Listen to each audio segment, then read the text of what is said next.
When I was in Machu Picchu, because it's a very spiritual place, we climbed Machu Picchu first, and then there was a higher peak that some of a shaman said, I'm going to take a group of you if you want to go to Huayna Picchu.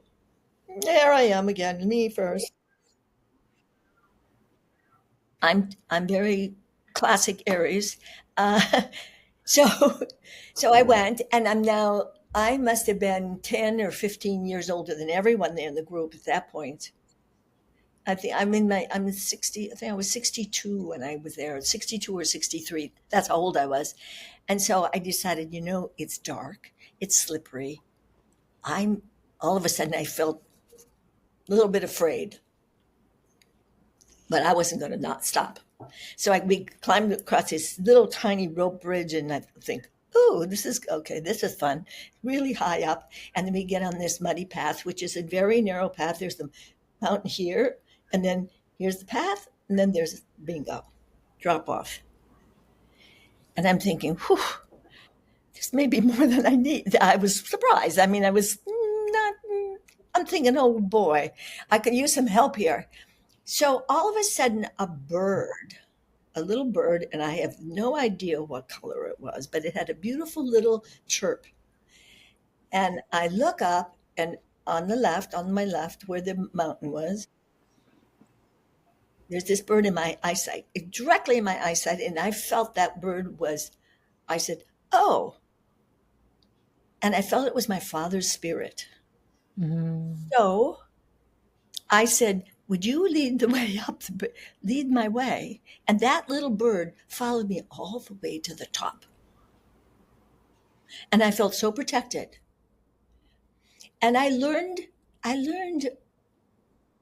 at one point you said to me, what have I learned from that experience in Peru, which has been over 25 years ago. Maybe not 20, 24. I realized that if I trust Mother Nature or Yeah. the universe or something other than me, I'm going to be protected no matter what happens. And so it was frightening first, and then I just saw that bird, and that bird appeared and said, oh, here you are. Aha. What do you mean by trusting the universe? How do you trust it? Do you think you have to know the universe before you trust it? No. It's a present moment. Maybe it's more of being present in the moment and That's using what shows up. yes. I didn't have to know. I didn't think about that before. Mm-hmm. I think I know that when I ask for help, somehow there's something that gives me the strength to just carry on or do whatever I'm doing. I know. I'll give you another example. Not on a trip.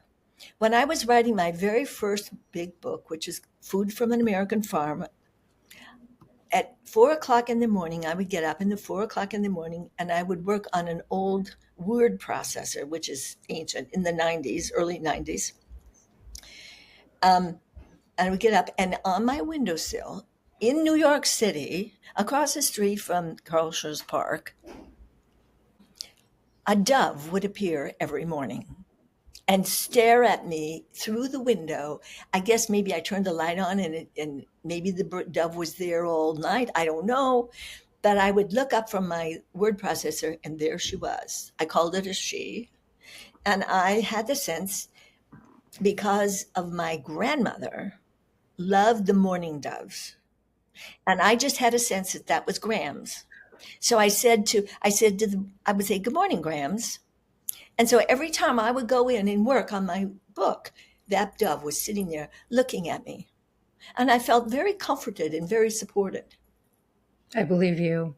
You You know, know what I do also? I do believe in the messages from the universe also. So every time that I am out and about and out of a sudden some living creature appears in front of me out of the blue, I immediately Google what the spiritual oh, meaning yes. of Not a, this creature is for me. yes, Because if you really read about all these animals and all the signs and the messages that bring you, you be guided.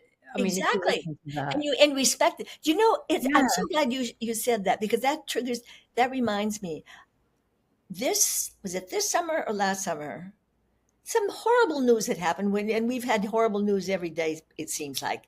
And I'm on the bus and I say something to this lovely lady who's going on the bus.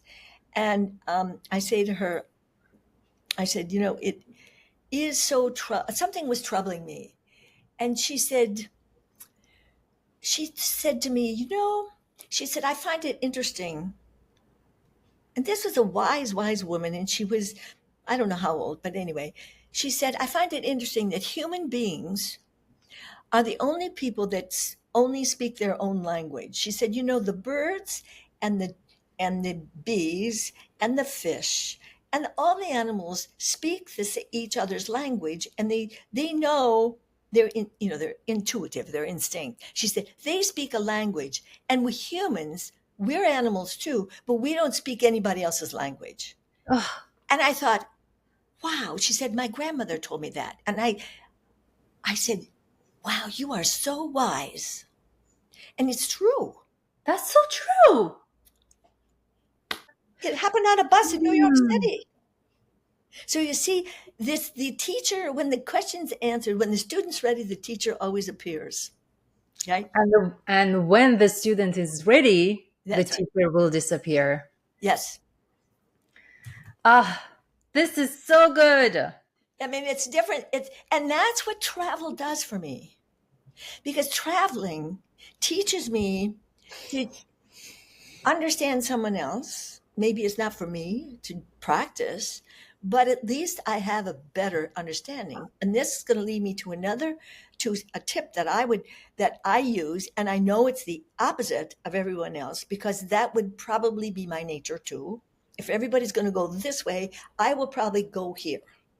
Like the You want me to salmon. go that way? I might go that way just to see because I don't need to follow everybody. Yes. Although I will follow if I think it's reasonable or I'm curious about it. Um, I'm not obnoxious. I just take my own road. Now, what was I going to say? Something. Oh, I know.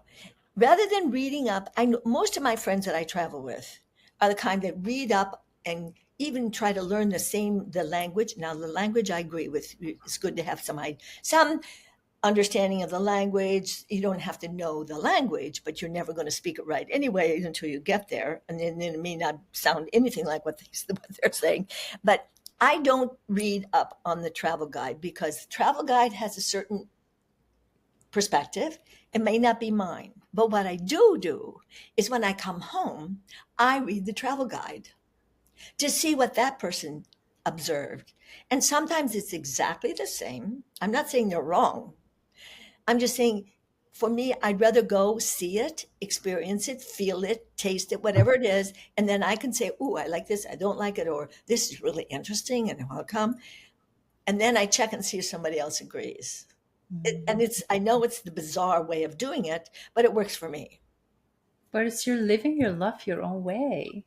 What? Excuse me. Living your life your own way. Correct. And I think, and as I age, as I have more experience in life, I should say, I feel more open than I've ever felt.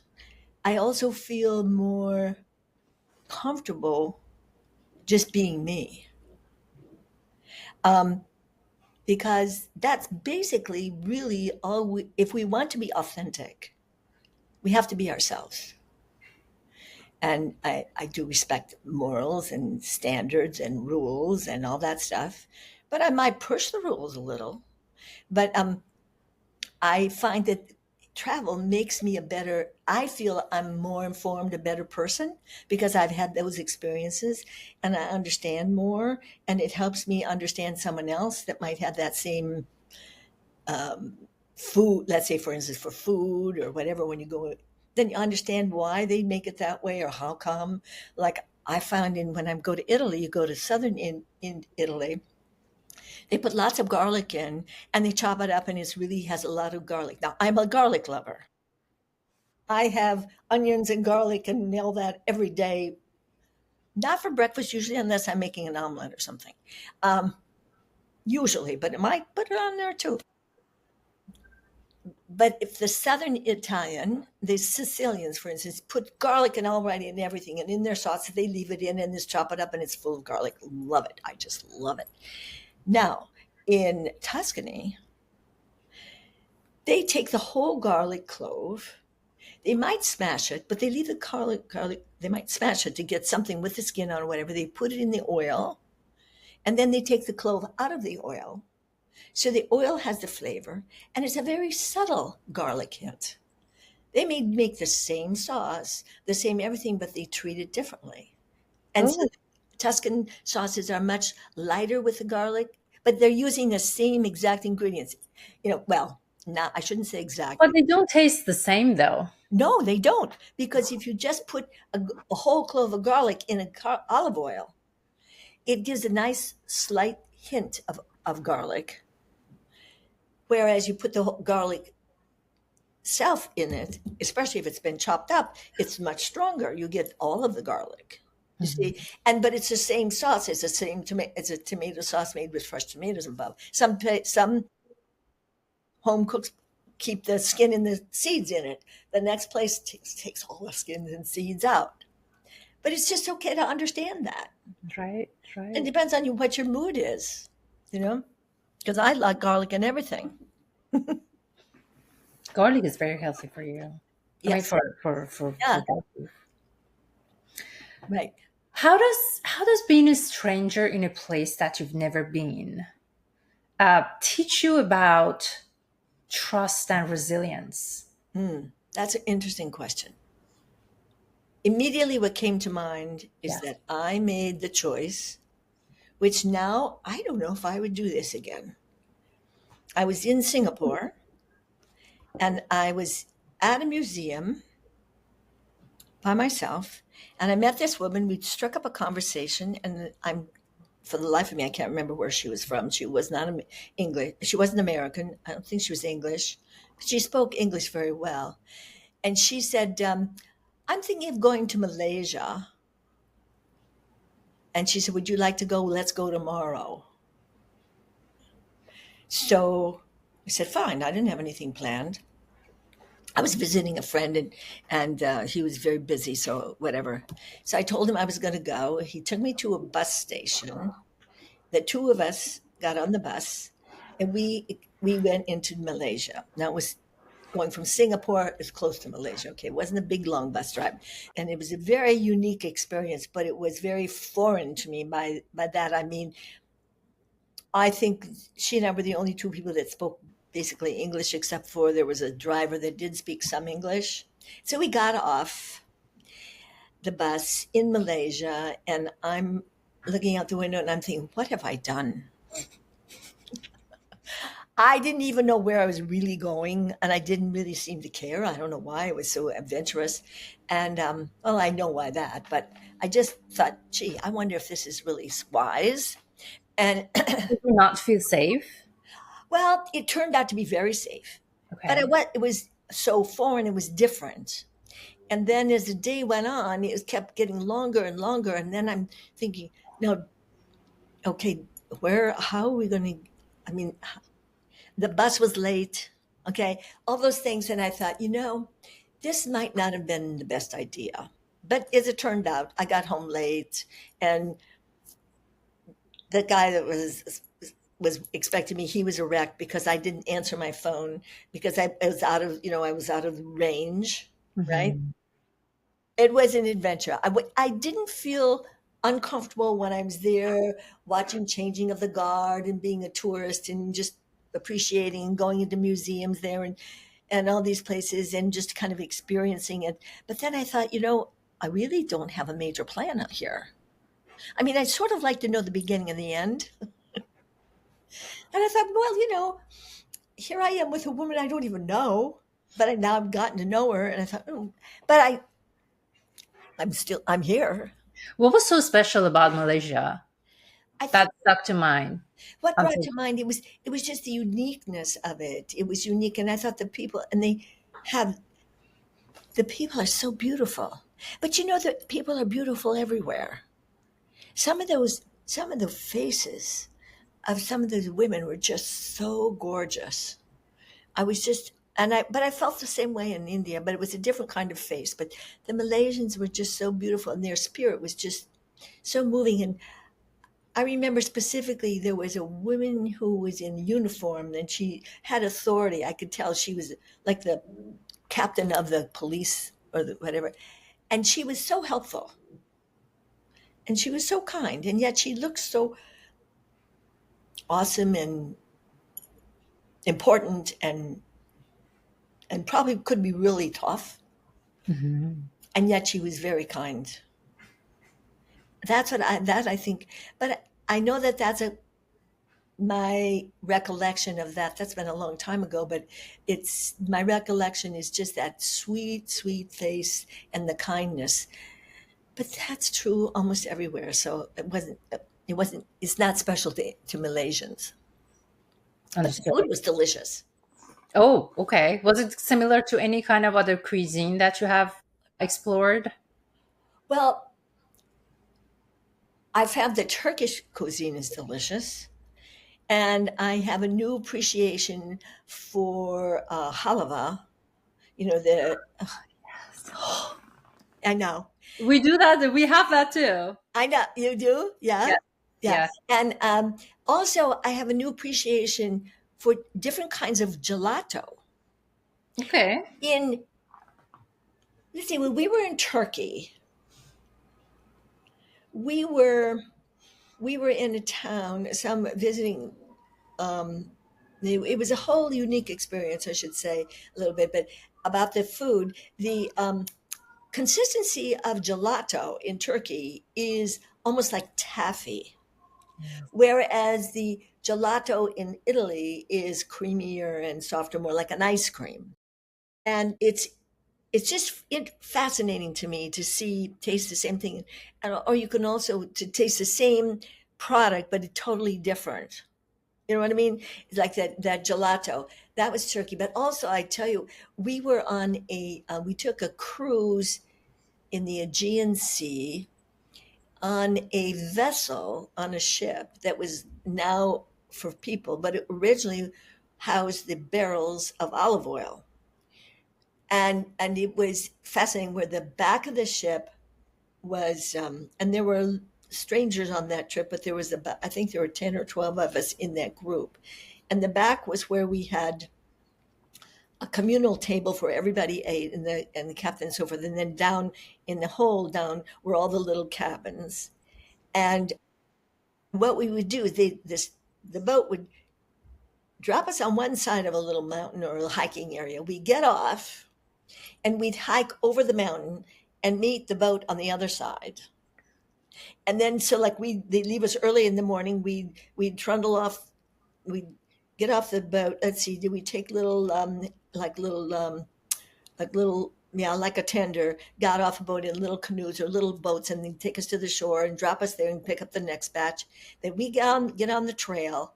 And that was fascinating to go up and watch shepherds up in the mountains, watching their sheep and all their stuff. And they would offer milk for us to taste or cheeses, whatever they made as we went by.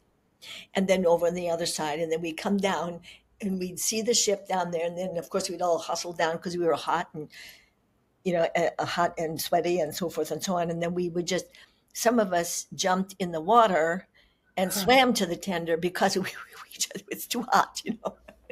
So much But I fun. mean, that was fun too. The food was very natural, very fresh. And then they would come up to the boat Some people were selling, they were making the breads and stuff, and they would come in like a rowboat, and the woman would be there with her griddle and a fire on the boat. I mean, it was probably, I'm sure they must have had some fires on their boat, and then they would sell us that like flatbread, and we would give them money over the side of the boat and have it as a snack. And that was in the Aegean Sea. It was really quite an experience. Yeah. And we'd lay on Oh, the deck and we'd watch the stars at night. And of course, there were no lights anywhere. So you could really see the stars and pluck them down. But I had that same experience of plucking down the stars from the sky. I felt like I could touch it when I was in South Africa. mhm. We were on safari. We would do a morning trip. Let's see, what do they call it? It's escaping me this moment, that word. And then we'd go out in the evening at dusk and then stay out till dark. And the first night, I'm out to look at the animals and see, and to find the animals in their natural habitat and so forth, or feeding. I'm thinking to myself, no, where's the Big Dipper? Duh. I'm in the southern hemisphere. And when you're out on the range, you don't speak to anybody. You keep quiet because that's how the animals are used to the open range Jeep, and the tracker's on the right hand side. He tracks. We looks at the tracks for the animals with his gun, and then the fellow that's driving the Jeep has the gun mounted right there on the dash where the windshield is sometimes, and sometimes you put the windshield down. So you're just on in an open Jeep, two people in front, two people in back, but there's nothing to be said because you make noise that no animals will come near us. But they're so used to seeing these little cars going around in their jungle that they don't bother the Jeeps. So that's sort of the protocol for that. So I didn't tell anybody that I was looking for the Big Dipper until it was time to go out and have a cup of tea and some cookies or something. We had a break, get out of the Jeep and whatever, we'll stretch your legs. And then I said, I'm looking for the Big Dipper. And then my friend started to laugh hysterically. That was Lorraine. And she said, Janeen, we're in the Southern Hemisphere. I said, oh my God, I didn't, you know, I said, I don't know this guy. So I said, so what is this constellation? What is that? Right? Because as a kid, I used to see because I'm a kid who grew up on a farm, so the lights at night, it was dark around, there were no city lights. And so you could see the stars plain as day. But I felt like I think that's the first time I felt the closest to the Almighty, I think. I Aw. just felt it was because, that's really the origin of man in Africa. And the natives there are so amazing, and all the people were so amazing. And out there, out on the range, out there in the bush, they called it, I guess, is in the bush. Wow, you can't experience that unless you've ever been in it, done it. Like I also felt some of that in India when we were out looking for leopards. Well, no, they call them, there's the only difference between, let me just think.